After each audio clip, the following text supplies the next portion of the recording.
Okay, guys, this is my review for Strikeforce Nashville. You know, I have to say, think I've just watched a whole card, of fighters who fight so uncharacteristic of how they have always fought. It just baffles me. So let's first get to Mousasi and King Mo. Mousasi, I picked Mousasi to win, but he just didn't fight like I thought he would. He fought a good fight in the in the first round. He kind of was weathering the storm, trying to get King Mo tired. I thought his strikes were good in the first and second round, and then all of a sudden, King Mo did get tired in the second round at the end of the second, but then he got a second windfall of energy, and he just kept. King Mo just kept taking Mousasi down and down and down, kind of at will, kind of like a GSP, but without the ground and pound. And he just was the more dominant fighter. He wasn't really, doing any damage or anything like that. Mousasi was doing a lot of damage from on his back, but he just kept getting double scoop takedowns on Mousasi, and he just really controlled the fight, which I guess is great, and you would expect that from a wrestler. But I was really expecting, Mousasi to come out and use his submissions. His submissions, he has 9 wins by submission, and you would think that this guy would come out and use his submission on a wrestler guy and submit him, and pull the trigger, especially in that second round when he was all gassed and everything else in the beginning of the third. But he didn't. And he lost the belt. It was a unanimous decision. Hopefully he'll come back and, make some adjustments to his game. And also, too, his cardio looked very suspect. I know King Mo is going to probably get tired, but I didn't expect Mousasi to look as winded as he did. So, that's that. So hopefully he'll come back and, and get the belt back. And then we're moving on to, who was it? Aoki and Melendez. This one I expected also Aoki to really pull out something and to really, as soon as he catches you like fly paper, as soon as he gets on you, gets you to the ground, he pulls out some crazy submission because the guy is a submission master. But, that really didn't happen. Melendez really didn't want to engage with the guy. He just, kept it on the feet. As soon as he got on the ground, he jumped back up. He didn't want to have anything to do with the submission game. And Aoki just pretty much got, pummeled while he was on the ground. He got pummeled while he was, standing up. And it was just, Aoki really didn't use his ground game. But as you guys, if you read my predictions, I picked Aoki, but I was still very, very, very suspect if he was going to even win because of the fact that these guys come over from overseas, and these Asian fighters. I haven't really even seen an Asian fighter that came over from overseas into the U.S. and fought in a cage and has actually done good. That has actually dominated and really shine. I have not. I mean, if I'm missing one, please comment and let me know if there's a fighter that has really shined over here, Asian fighter that shined from coming from overseas and coming over to the U.S. and dominating everybody. So, that's that. Aoki, he probably go back to Japan and beat up on everybody else. But I don't know how good he's going to do here. So, and Melendez, he's probably going to do very good. I just want to see someone,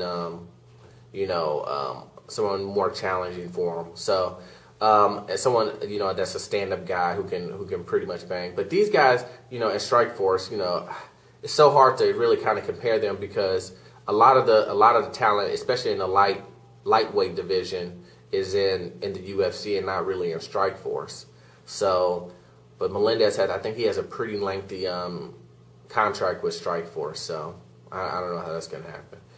Okay, so the last fight on the card was Dan Henderson and Jake Shields. You know, this fight blew me away.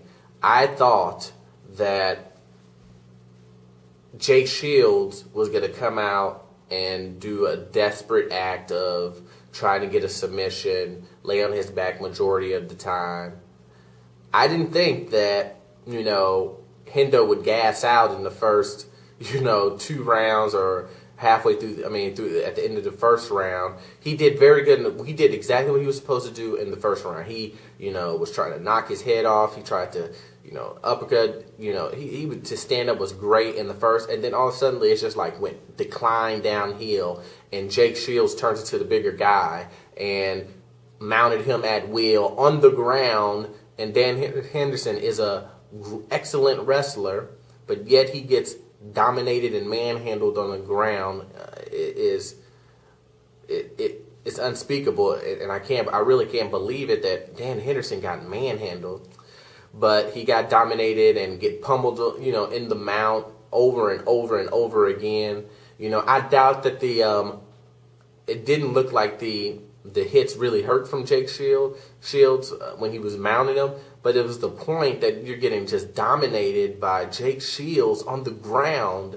You know, I guess the jiu-jitsu comes into effect, but I just couldn't. He didn't use his sprawl. Dan Henderson didn't use his sprawls or anything. You know, it's just crazy. So, you know, whatever. It was just a really crazy night. But you know, then we have the most exciting part of the night after all fights went to decision. Is Jake Shields is in the middle of his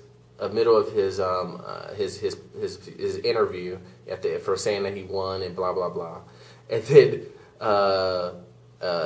Jason Mayhem Miller jumps in and says, "Hey, how about that rematch, buddy? You know, what's up with that rematch?" And of course, you know, Jake Shields trains with the Gracie camp. You know, the Diaz brothers, Melendez, and all these other guys, and it just breaks out into a brawl, you know, which I totally disagree with the Gracie camp, those douchebag Diaz brothers. I mean, those guys really get on my nerves. I mean, I respect their fighting game and how good they can fight, but you know, those guys are just freaking douchebags. You know, you're gonna jump a guy, you're gonna jump, you know, 8 on 1 guy. Is that really necessary? They're so douchebaggish. You know, it's just, these guys are just sickening, and it just, thanks for, you know, making the sport look, you know, in people's eyes on national TV. Everybody's like, oh, this is just, you know, WWE. You know, these guys are just, man, the guys make me so angry. You know, they're really gonna jump. You know, I'm not, you know, Jason Mayhem Miller shouldn't have, you know, through fuel on the fire and went ahead and did that. But they had no right to jump the guy like that. And, you know, that's the whole camp, the whole Gracie camp fighting one person. That's just freaking ridiculous.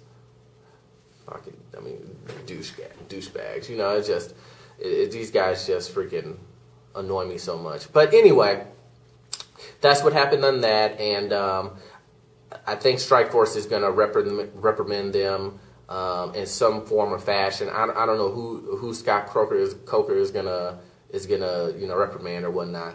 Dana White, I think that he may reprimand Nate Diaz, because you know he's in the UFC, you know, for doing that on national TV. But I'm not sure.